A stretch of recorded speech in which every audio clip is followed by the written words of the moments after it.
सतगुरु रामपाल जी परमेश्वर जी ने दो शब्द के अंतर्गत आदरणीय गरीबदास जी महाराज जी की जीवन लीला शुरू की है, जो कि 8 पेज की है। तो परमेश्वर हमें क्या समझा रहे हैं। भक्ति बोध की वाणी का सरलार्थ करने से पूर्व कुछ आवश्यक जानकारी करते हैं। भक्ति बोध में अधिक वाणी संत गरीबदास जी महाराज जी की हैं। संत गरीबदास जी का जन्म गांव छुडानी, जिला झज्जर, हरियाणा प्रांत में सन 1717 विक्रमी संवंत सन 1774 में हुआ। गांव छुडानी में गरीबदास जी महाराज जी का नानका है। ये गांव करोथा, जिला रोहतक, हरियाणा के रहने वाले धनखड़ गोत्र के थे। इनके पिता श्री बलराम जी का विवाह गांव छुडानी में श्री शिवलाल सिहाग की बेटी रानी देवी से हुआ था। श्री शिवलाल जी का कोई पुत्र नहीं था, इसलिए श्री बलराम जी को घर जमाई रख लिया था। गांव छुडानी में रहते 12 वर्ष हो गए थे, तब संत गरीबदास जी महाराज जी का जन्म छुडानी गांव में हुआ था। अब यहाँ परमेश्वर जी ने आदरणीय गरीबदास जी महाराज जी के रूप में एक भगत के रूप में भूमिका की। तो परमेश्वर जी यहाँ पे जन्म शब्द का यूज कर रहे हैं, क्योंकि हमारी चरम दृष्टि को धोखा देते हुए और काल को धोखा देते हुए परमात्मा इस 21 ब्रह्मांड में सतगुरु रूप धारण करके अपना ज्ञान प्रचार करते हैं। जबकि वास्तविकता ये है कि आदरणीय गरीबदास जी महाराज स्वयं ही कबीर परमात्मा थे, और इसका जीता जागता उदाहरण प्रमाण आपको परम पूज्य सतगुरु रामपाल जी परमेश्वर जी के मुख कमल से एक छोटा सा 2 मिनट का सत्संग सुनाते हैं, जिसमें परमेश्वर जी ने जिक्र किया कि जब आदरणीय गरीबदास जी महाराज मात्र 3 दिन के थे, मात्र 3 दिन के शिशु रूप में, उस समय उन्होंने अर्जुन और सर्जुन को सार नाम दिया था।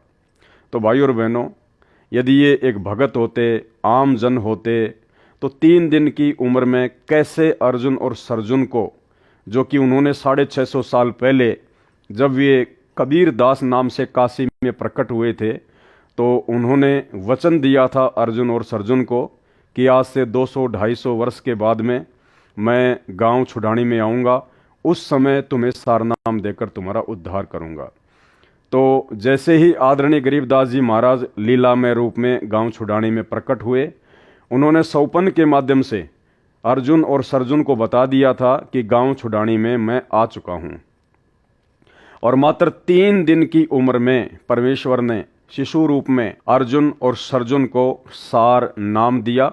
आप स्वयं सुनिए सतगुरु रामपाल जी परमेश्वर जी के मुख कमल से। और ये सारी बातें भाई और बहनों आपको इसलिए बताई जा रही हैं क्योंकि आगे जब हम यथार्थ भक्ति बोध के सरलार्थ को पढ़ेंगे, तो हमने आदरणीय गरीबदास जी महाराज जी को परमेश्वर जी के रूप में ही लेकर चलना पड़ेगा। तभी हमें सतगुरु रामपाल जी परमेश्वर जी का वर्तमान वाला लीलामय जीवन समझ में आएगा।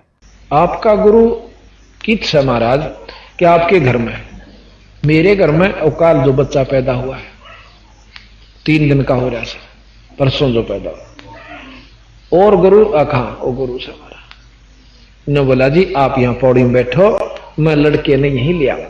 आप पचाला भी नहीं जा सकता, हाथ जोड़ के न बोलो जोलम हो जाएगा। एक सजाते ही पारे सारा ना लाइयो, गड़ जाएंगे कत आम चालेंगे। तो बोला जी चालन जोगे तो कोई ना, चाहे मर जा राम है, जाएंगे उसके बारे में आगे उड़ा माथा टेकेंगे।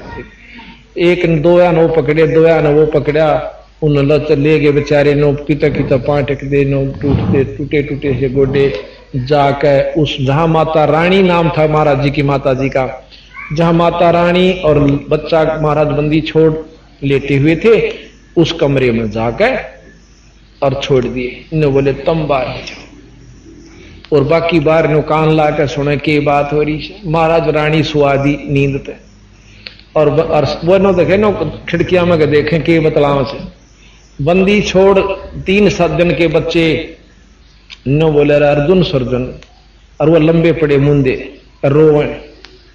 नो बोला जचगी था रहे गुरु के प्रति विक्षेप नहीं आकर, अगर जी बस भोग लिया हमने जितना भोगना था, बंदी छोड़, पापी जीव से बख्श दो। नो बोला आज के बाद परण कर लो, कभी भी गुरु के प्रति विक्षेप नहीं लाना। गुरु मानस कर जानते हुए नरकइये अंध, महादुखी संसार में आग यम के फल। नो बोला बैठे हो, महाराज की शक्ति तो एकदम नो बैठे हो। ने बोला नाम लो, उपदेश दिया और भजन करो।